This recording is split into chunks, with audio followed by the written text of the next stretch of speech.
Hiếu hiếu thằng đây là họ thì gì đúng như chứ ăn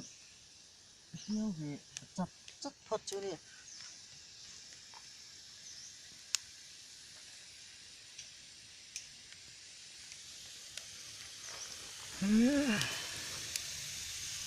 anh làm to đây anh nó sắp phát nè